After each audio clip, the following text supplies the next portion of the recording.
आंदोलन उत्तराखंड मध्ये हलद्वानी या शहरात काँग्रेस पक्षाचे देशाचे अध्यक्ष मल्लिकार्जुन खरगे साहेब यांची सभा झाली आणि सभेनंतर काही मनुवादी, स्वतःला नकली हिंदूवादी अशा लोकांनी त्यांचा त्या ठिकाणी गंगाजलने आणि विकृत पद्धतीने त्या ठिकाणी त्यांनी त्या स्टेजवर जाऊन हे केलं, कृत्य केलं।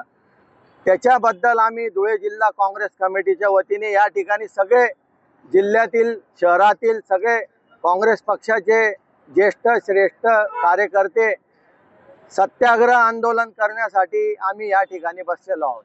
आज राजीवजी गांधी यांची जयंती आहे आणि जयंती निमित्त आम्ही आज हे सत्याग्रह आंदोलन करीत आहोत। काय निषेध व्यक्त कराल? काय अशा मनुवाद्यांना, नकली हिंदूंना माझं एकच सांगणं आहे, तुम्हाला जर आंदोलन करायचं तर प्रभू रामचंद्राच्या मंदिरामध्ये जी चंदा चोरी झाली त्याचं तुम्ही आंदोलन करा, तर तुम्हाला खरे हिंदू आहे असं आम्ही समजू। लोकशाही मराठी ऐका, पहा, जागरूक रहा।